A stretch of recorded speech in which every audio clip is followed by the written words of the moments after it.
MMRDA उभारत असलेली Mumbai metro 7A ही मार्गिका गुंदवली ते छत्रपती शिवाजी महाराज आंतरराष्ट्रीय विमानतळ यांना जोडण्यासाठी उभारण्यात येते आहे। आज याच मार्गिकेसाठी जे 1.6 किलोमीटरचे भूमिगत बोगदे खणण्यात येत आहेत त्यापैकी एका बोगद्याचा ब्रेक थ्रू आज होणार आहे। दिशा नावाची टनेल बोरिंग मशीन आज तिचं काम पूर्ण करून जमिनी बाहेर येणार आहे आणि याच कामाची पाहणी करण्यासाठी महाराष्ट्राचे मुख्यमंत्री देवेंद्र फडणवीस उपस्थित आहेत।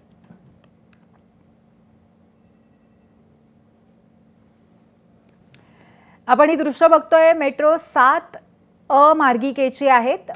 मेट्रो 7A मार्गिका ही गुंदवली ते छत्रपती शिवाजी महाराज आंतरराष्ट्रीय विमानतळाला जोडते आणि आज या मार्गिकेसाठी जवळपास 1.5 किलोमीटरचा भूमिगत बोगदा खणण्यात येतोय। त्यापैकी एका बोगद्याचा ब्रेक थ्रू होणार आहे। दिशा नावाचं टनेल बोरिंग मशीन आज तिचं काम पूर्ण करून जमिनी बाहेर येणार आहे। तंत्रज्ञानाचा एक अतिशय महत्त्वाचा असा आविष्कार मेट्रोच्या निमित्ताने आज इथे संपन्न होतोय। मेट्रो 7A ज्यावरती गुंदवली स्थानक आहे, गुंदवली स्थानकापर्यंत सध्या ही पोहोचलेली आहे। याच्यानंतर ती आता विमानतळावरती पोहोचणार आहे, आंतरराष्ट्रीय विमानतळावर। परंतु या संपूर्ण टनेल बोगद्याचं जे काम होणार होतं ते पूर्ण करून आता दिशा नावाची टनेल बोरिंग मशीन आज बाहेर पडणार आहे, तिचा ब्रेक थ्रू होणार आहे, जमिनी बाहेर येणार आहे। विविध पद्धतीच्या तंत्रज्ञानाचा वापर MMRDAच्या माध्यमातून मेट्रोसाठी सध्या करण्यात येतोय आणि त्यातलाच हा एक महत्त्वाचा भाग। आपले प्रतिनिधी अक्षय भाटकर आपल्याला अधिक माहिती देतील। अक्षय, या संपूर्ण बोगद्याच्या बद्दल, नंतर दिशा टनेल बोरिंग मशीन हे जे आहे त्याबद्दल आणि या ब्रेक थ्रू बद्दल आम्हाला अधिक माहिती दे।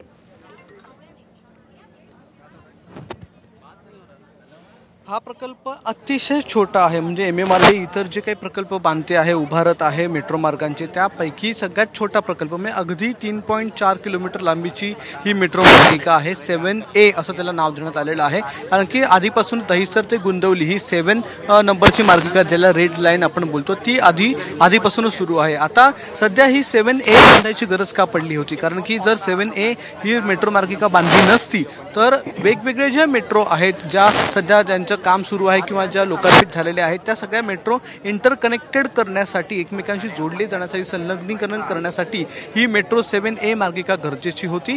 यापैकी 3.4 किलोमीटर पैकी काही मार्ग जो आहे, म्हणजे 1.6 किलोमीटरचा जो मार्ग आहे तो भूमिगत आहे आणि त्याच्या उर्वरित जो मार्ग आहे तो उन्नत आहे। म्हणजे बामणपाडा असेल, विलेपार्ले असेल, या भागांमधून उन्नत मेट्रो मार्ग जाणार आहे गुंदवलीपासून, आणि त्यानंतर ही मार्गिका जी आहे ती भूमिका आहे। आता आज काय होणार आहे तर आज याच भूमिगत मार्गिकांपैकी जे 2 बोगदे तयार करण्यात येतात भूमिगत मार्गासाठी, त्यापैकी एका बोगद्याचा ब्रेक थ्रू होणार आहे। आता काही महिन्यांपूर्वी जमिनीखाली एक TBM मशीन, म्हणजे टनेल बोरिंग मशीन, जी जमिनीखाली खोदण्याचं काम करते, खणण्याचं काम करते, ती मशीन जी आहे ती टाकण्यात आलेली होती आणि त्या मशीनचं काम आज पूर्ण होणार आहे। म्हणजे एका टोकापासून ते दुसऱ्या टोकापर्यंत ही मशीन पूर्ण झालेली आहे, तिचं काम पूर्ण झालेलं आहे आणि आज हीच मशीन जी आहे ती एका टोकापर्यंत बोगद्याच्या बाहेर येणार आहे। यालाच ब्रेक थ्रू असं म्हटलं जातं आणि तोच क्षण जो आहे तो इथे अनुभवण्यासाठी स्वतः मुख्यमंत्री देवेंद्र फडणवीस इकडे आलेले आहेत।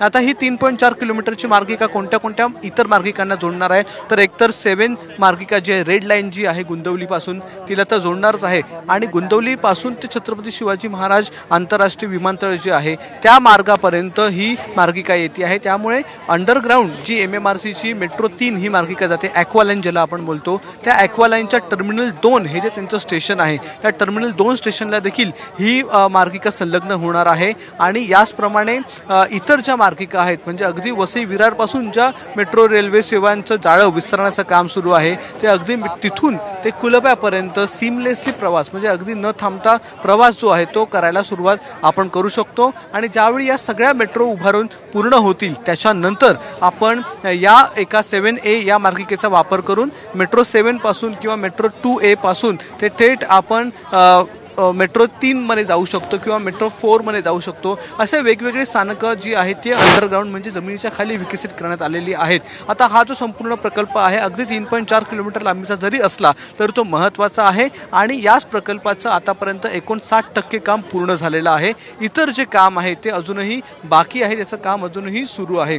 ही अंडरग्राऊंड जी मार्गिका आहे 3.4 किलोमीटरची त्या मेट्रो 7A मार्गिकेमध्ये देखील 2 स्टेशन आतमध्ये बांधण्यात आलेले आहेत आणि या 2 स्टेशनना इतर मार्गिकांशी संलग्न करण्यात आलेलं आहे. त्यामुळेच ही मार्गिका महत्त्वाची ठरते आणि प्रवाशांच्या सुरक्षित, आरामदायी आणि सुलभ प्रवासासाठी ही मार्गिका बांधण्यात आलेली आहे.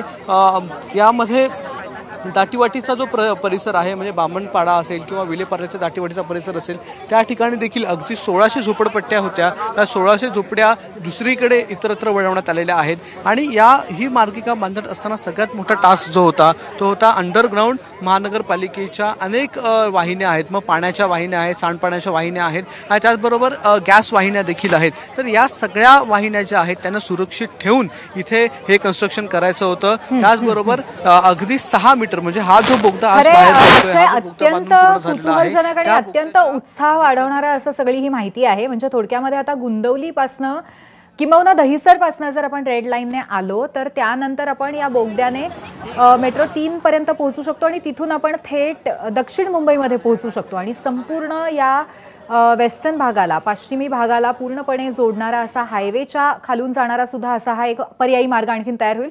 पण अर्थात एक ब्रेकथ्रूचा मुद्दा जो आज आहे, दिशा नावाची टनेल बोरिंग मशीन आता या बोगद्यातनं बाहेर पडणार आहे ब्रेकथ्रू करून आणि तिचं पूर्ण काम संपवून. आणि म्हणूनच अतिशय वेगळ्या अशा या क्षणाचा अनुभव घेण्यासाठी आज इथे महाराष्ट्राचे मुख्यमंत्री सुद्धा उपस्थित आहेत. कारण एका वेगळ्या पद्धतीचं तंत्रज्ञान या निमित्ताने वापरण्यात येते. अर्थातच अशाच पद्धतीचं तंत्रज्ञान हे मेट्रो 3 मार्गामध्येही असेल, परंतु मेट्रो 3 म्हणजेच मेट्रो ॲक्वा जी आहे ती नंतर जमिनी बाहेर येत नाही, खास करून मधल्या कुठल्याही स्टेशन्स दरम्यान. ती प्रामुख्याने भूमिगत अशाच पद्धतीने चालणारी आहे. परंतु इथे मात्र आधी भूमिगत थोडासा भाग आहे हा मधला गुंदवली नंतरचा जो एअरपोर्टपर्यंत जाईल, परंतु मध्ये ही मेट्रो पुन्हा एकदा भूमीवरती येणार आहे. त्यामुळे एका वेगळ्या पद्धतीचा असा हा बोगदा आहे जो आधी थोडा वेळ भूमिगत असेल आणि त्यानंतर मेट्रो 7A या मार्गिकेवरती पुन्हा एकदा पृष्ठभागावरती जमिनीच्या येणार आहे. पुढे ही लाल मार्गिका जी आहे ती आंतरराष्ट्रीय विमानतळाजवळ ॲक्वा लाईनला जोडली जाईल आणि तिथून प्रवासी दक्षिण मुंबईकडे जाऊ शकतात. ॲक्वा मार्गिका पुढे भविष्यामध्ये वरळी तसंच चर्चगेट आणि CSMT ह्या स्टेशन्सना जाणार आहे, किंबहुना ती कफ परेडपर्यंत दक्षिण मुंबईमध्ये जाणार आहे. त्यामुळे जे रस्त्यावरनं प्रवास करतात गाडीने किंवा रिक्षा टॅक्सीने त्यांचा एकंदरीतच प्रवास आणखीन सुलभ होण्याची शक्यता आहे, आणखीन सुपरफास्ट होण्याची शक्यता आहे. अर्थातच आता प्रतीक्षा आहे ती दिशा या टनेलमधनं बाहेर येण्याची.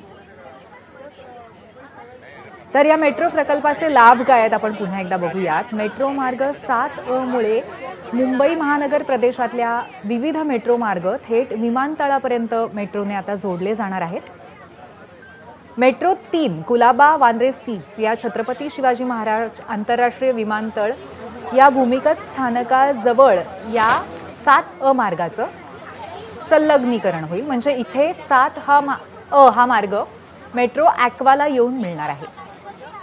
प्रवाशांसाठी अत्यंत सुरक्षित, आरामदायी, सुलभ आणि त्याचबरोबर अत्यंत वेगवान प्रवास या निमित्ताने मुंबईकरांना अनुभवायला मिळणार आहे. मुंबईच्या लोकल ट्रेनसाठी एक मोठा पर्यायी मार्ग किंबहुना या 2 मार्गिका जेव्हा एकत्र येतील तेव्हा निर्माण होईल. तसंच बहुपद्धती वाहतूक साधनांचं उत्कृष्ट एकीकरण म्हणजे मल्टीमोडाल इंटिग्रेशन हे सुद्धा या तंत्रप्रणालीचं वैशिष्ट्य असेल.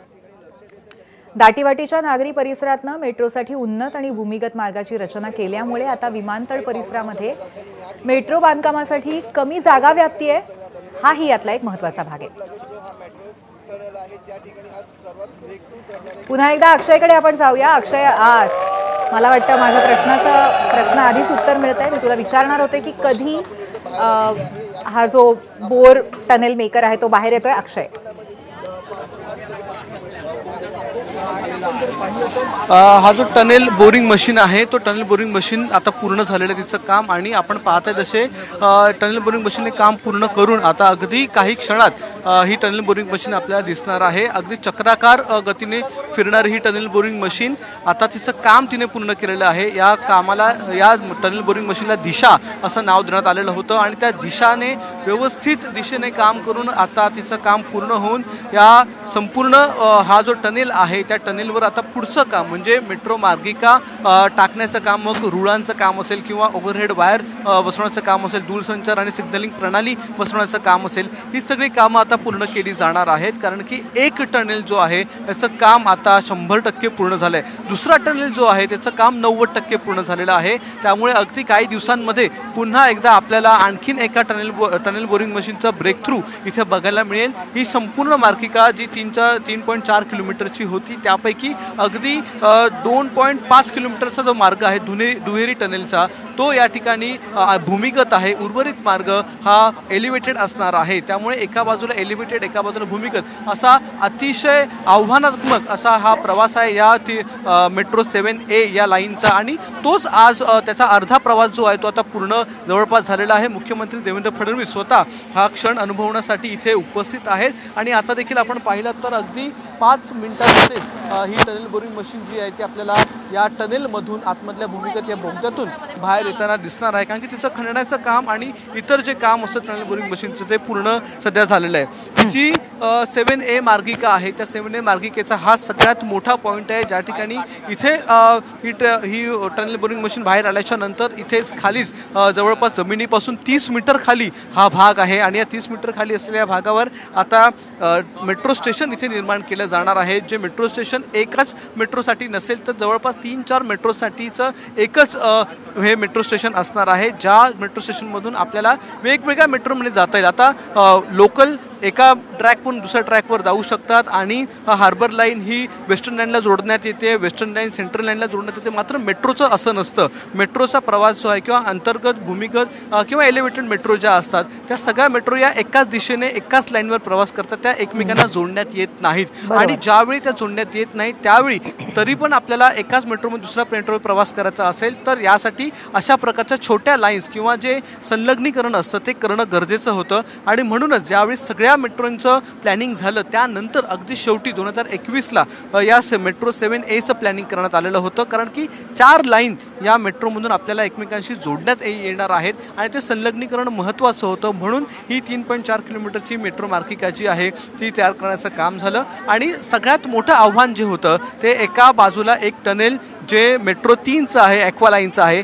त्याच एका बाजूच्या टनेलच्या 6 मीटर अंतरावर हे दुसरं टनेल इथे बांधण्यात येते. त्यामुळे त्या टनेलची सुरक्षितता लक्षात घेऊन हे दुसरं टनेल तयार करणं, अतिशय कमी कंप या ठिकाणी निर्माण होईल यासाठी TBMचा वापर करणं आणि या अनेक ही जी आव्हानं आहेत ती सगळी आव्हानं आज जवळपास पूर्ण झालेली आहेत. आणि ते सगळं एका बाजूला बघत असतानाच अंडरग्राऊंड ज्या वेगवेगळ्या लाईन्स आहेत, मग गॅसची पाईपलाईन आहे, सांडपाण्याची आहे किंवा वॉटर पाईपलाईन आहे, या सगळ्या पाईपलाईनचं देखील वेगवेगळ्या बाजूने स्थलांतर करण्यात आलं आणि त्यांना देखील कुठेही धक्का न लावता ही मेट्रो मार्गिका जी आहे ती निर्माण करण्यात येते आहे. आणि आज या मेट्रो मार्गिकेचं टनेलचं ब्रेक थ्रू आपण अनुभवतोय. ज्यानंतर आता हा ब्रेक थ्रू झाल्याच्या नंतर लगेच ही मार्गिका उपलब्ध होईल का तर नाही. या ब्रेक थ्रूच्या नंतर देखील आणखीन आपल्याला अगदी 10 ते 15 महिने लागणार आहेत इतर काम जे आहे ते पूर्ण करण्यासाठी. एकूण जर आपण प्रोग्रेस बघितलं केवळ 59% अजून या मार्गिकेचं काम पूर्ण झालेलं आहे. अजून 40% काम जे आहे ते जवळपास बाकी आहे आणि ते काम पूर्ण होण्यासाठी अजून 10 ते 15 महिने लागू शकतात किंवा त्याहीपेक्षा जास्त काळ लागू शकतो. त्यानंतरच आपण पण जरी इतका वेळ जाणार असेल ना तरी सुद्धा एक महत्त्वाची गोष्ट अशी आहे की एकदा ही इथे संलग्नता झाली की त्यानंतर आपल्याला एअरपोर्ट पर्यंत मेट्रोच्या माध्यमातून प्रवास करता येईल. बरोबर आहे ना? नक्कीच एअरपोर्टपर्यंत आपण कोणत्याही मेट्रोमधून म्हणजे अगदी दहिसरपासून निघालं किंवा दहिसरच्या पुढे ज्या वसई विरारपर्यंत मेट्रो जी बांधणं सुरू आहे किंवा मेट्रो 4 जी आहे किंवा घोडबंदरपासून म्हणजे गायमुखपासून ते मीरा भाईंदरची जी मेट्रो आहे या सगळ्या मेट्रो इंटरकनेक्टेड असणार आहेत आणि त्याच्यामुळे आपण कुठूनही फिरून आपण इथपर्यंत येऊ शकतो. आपण हा ऐतिहासिक क्षण आता अनुभवतोय. TBM मशीन जी आहे ती आता बाहेर पडते आहे आणि याच TBM मशीनच्या थ्रू आता याला आपण ब्रेक थ्रू असं म्हणतो. हाच ब्रेक थ्रू आपण आता सध्या अनुभवतोय आणि हा ब्रेक थ्रू झाल्याच्या नंतर महत्त्वाचं जे आपण सांगितलं की इंटरनॅशनल एअरपोर्ट जे आहे ते अगदी आपल्याला प्रत्येक मेट्रोच्या मॅपवर आपल्याला दिसू लागेल आणि इंटरनॅशनल एअरपोर्टकडे जाण्यासाठी अनेक ठिकाणावर नसते जातात पण ते सगळेच रस्ते अतिशय वाहतूक कोंडीचे असतात, अतिशय दाटीवाटीचे आहेत आणि हे सगळे रस्ते जे आहेत त्यातून एअरपोर्टकडे येण्यासाठी आपल्याला किमान हा 1 ते 1.5 तास लागतो आणि तीच वाहतूक कोणी टाळायची असल्यास आपण थेट आता मेट्रो 4 मधून, मेट्रो 7 मधून, मेट्रो 2A मधून किंवा मेट्रो 3 ॲक्वा लाईनमधून देखील आपण प्रवास करू शकतो थेट एअरपोर्टपर्यंत येण्यासाठी. आता याच मेट्रो इंटरनॅशनल एअरपोर्टच्या बाजूलाच मेट्रोचं अजून एक स्थानक आहे, सहार मेट्रोचं देखील स्थानक आहे. म्हणजे जे आपलं जे आंतरराष्ट्रीय नाही तर अंतर्गत आपलं जे आंतरराज्य मेट्रो इंटरनॅशनल एअरपोर्ट जे आहे आंतरराज्यीय एअरपोर्ट जे आहे आपलं देशांतर्गत त्या देशांतर्गत साठीचं जे टनेल आहे सहारचं टर्मिनल ते देखील टर्मिनल 1 देखील या मेट्रोच्या ॲक्वा लाईनने जोडलेलं आहे. त्यामुळे आपल्याला केवळ इंटरनॅशनल एअरपोर्टसाठीच नाही तर आपल्याला देशांतर्गत प्रवास करायचा असेल विमानाने तर त्यासाठी देखील आपण या मेट्रोचा वापर करू शकतो. ही आता 7A ही मार्गिका आहे त्या मार्गिकेचा वापर आपण करून प्रवास करता येणार आहे. त्यामुळे 7 ते 8 एकूणच मार्गिका ज्या आहेत त्या जोडण्यात येणार आहेत आणि आंतरराष्ट्रीय विमानतळापर्यंत जाण्यासाठी अतिशय सुलभ असा मार्ग आपल्याला या एका मेट्रो लाईनमुळे या एका ब्रेक थ्रूमुळे उपलब्ध होणार आहे पूर्वी. नक्कीच अक्षय आणि हे सगळं जे तंत्रज्ञान आहे ते सुद्धा अत्यंत उत्सुकता कुठेतरी निर्माण करणार आहे, आश्चर्य निर्माण करणार आहे. अशा पद्धतीचंच तंत्रज्ञान कुठेतरी मेट्रो ॲक्वा म्हणजे 3च्या बाबतीमध्ये सुद्धा वापरलं गेलं असेल परंतु वाहतूक कुठेतरी पृष्ठभागावरती रस्त्याच्या सातत्याने चालू असताना दिशा टनेल बोरिंग मशीन सातत्याने आपलं काम करतच होतं असंही आपल्याला म्हणायला लागेल आज इथे. नक्कीच कारण की सगळ्यात महत्त्वाचं होतं ते म्हणजे एका बाजूला आंतरराष्ट्रीय विमानतळ आहे आणि या विमानतळाच्या ऑपरेशन्सला कुठेही धक्का न लागता या विमानतळाची जी बांधणी आहे किंवा इथली जी इमारत आहे इथले रनवेज आहेत या कोणत्याही भागाला धक्का न लावता हे टनेल बोरिंग मशीन काम करत होतं आणि त्यासाठी भारतीय विमानतळ प्राधिकरणाकडून 2021साठी 2021मध्ये एक जमीन जी आहे जमिनीचा एक तुकडा जो आहे तो हस्तांतरित करण्यात आला होता आणि त्याच्यानंतर सुमारे 200 झोपडपट्ट्यांचं म्हणजे वाल्मिकी नगर, बामणवाडा, विलेपार्ले जे 200 झोपडपट्ट्या आहेत त्यांचं स्थलांतर करावंच लागलं कारण की त्याशिवाय ही टनल बोरिंग मशीन जमिनीखाली सोडणं तितकं पॉसिबल नव्हतं. त्याचबरोबर ही टनल बोरिंग मशीन जी आहे ती काम करत असताना 1800 मिलीमीटरची एक सांडपाण्याची वाहिनी देखील या मार्गामध्ये होती. ती सांडपाण्याची वाहिनी जर बंद झाली असती तर संपूर्ण मुंबईमध्ये पाणी तुंबलं असतं आणि पावसाळ्यात आपल्याला माहितीच आहे मोठ्या प्रमाणात त्रास होतो सांडपाण्यामुळे तर ते सगळं मॅनेज केलं गेलेलं आहे आणि ही सांडपाण्याची वाहिनी दुसऱ्या बाजूने वळवण्यात आलेली आहे आणि याबरोबरच एक 2400 मिलीमीटर व्यासाची जलवाहिनी देखील खाली होती याच मेट्रोच्या मार्गिकेमध्ये. ती जलवाहिनी देखील तिचं काम थांबवून त्या जलवाहिनीसाठी देखील एक दुसरा रस्ता तयार करण्यात आला ती दुसऱ्या बाजूने वळवण्यात आलेली आहे आणि त्यामुळे एकूणच सगळे हे जे अडथळे आहेत ते आज पार झालेले आहेत आणि हा जो बोगदा आहे तो 6.2 मीटरचा हा बोगदा आहे. इतका मोठा हा बोगदा तयार करण्यात आलेला आहे आणि त्यासाठी निश्चितच MMRDAने वेगवेगळ्या लोकांची मदत घेतली त्यामध्ये IITची देखील मदत घेण्यात आलेली आहे आणि या भागामध्ये काही ठिकाणी खडक होते, काही ठिकाणी अतिशय ठिसूळ भाग होता, काही ठिकाणी चिखल होता. आता या सगळ्या अंतर्गत भूरचनेपासून जर व्यवस्थित आणि सुरक्षित असं एखादं तंत्रज्ञान वापरून आपल्याला बोगदा तयार करायचा असेल त्यासाठी IITची मदत घेण्यात आली आणि त्या मदतीमुळेच आज कुठे ना कुठे आज आपल्याला हे उद्दिष्ट साध्य होताना दिसतं आहे आणि या बोगद्याची जी खोली आहे म्हणजे जमिनीपासून आंतरराष्ट्रीय विमानतळाच्या भूभागापासून 30 मीटर खाली हा बोगदा तयार करण्यात आलेला आहे आणि या 30 मीटर खाली बोगद्याच्या अगदी बाजूलाच एक मेट्रोचं स्टेशन देखील तयार करण्यात येणार आहे आणि त्या स्टेशनचं काम हे जवळपास पूर्ण झालेलं आहे. मात्र बोगद्याचं काम जे आहे ते सगळ्यात महत्त्वाचं होतं ते आता पूर्ण झालेलं आहे आणि बोगद्याचं काम पूर्ण झाल्यामुळे पुढची जी कामं आहे सिग्नलिंगची असेल किंवा टेलिकम्युनिकेशनची असतील, ओव्हरहेड वायरची असतील, या सगळ्याची कामं जी आहेत ती आता हळूहळू पूर्ण केली जाणार आहेत. त्यामुळे एक महत्त्वाचा टप्पा आज पार पाडला जातोय असं आपल्याला म्हणावं लागेल. नक्कीच अक्षय, महत्त्वाचा टप्पा पार पाडला जातोय आणि तुमच्या माध्यमातनं, आपल्या कॅमेऱ्याच्या माध्यमातनं सगळं राज्यच या क्षणाचा नक्कीच आत्ता कुठेतरी साक्षीदार होत आहे. एक अभिमानाचा क्षण आहे नक्कीच, कारण ज्या पद्धतीने वेगवेगळ्या अडचणी होत्या किंवा तांत्रिक ज्या बाबी होत्या, जसं की एअरपोर्ट असेल किंवा रस्त्याची वाहतूक असेल, त्यानंतर इतक्या खोलामध्ये अशा पद्धतीने हा बोगदा खणणं असेल.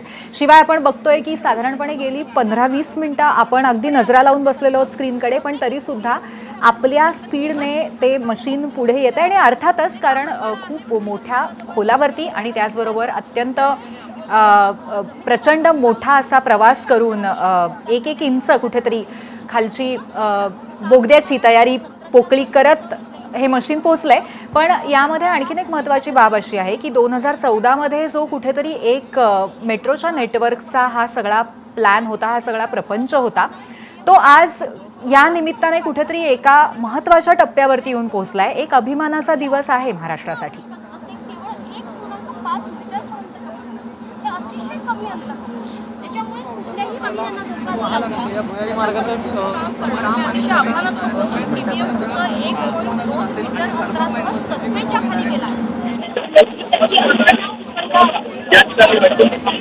आपण पाहतोय ही दृश्य आहेत दिशा टनेल बोरिंग मशीनची. आता या बोगद्याचा संपूर्ण प्रवास पूर्ण करून हा बोगदा पूर्णपणे खणून आता ब्रेक थ्रू पॉइंट पर्यंत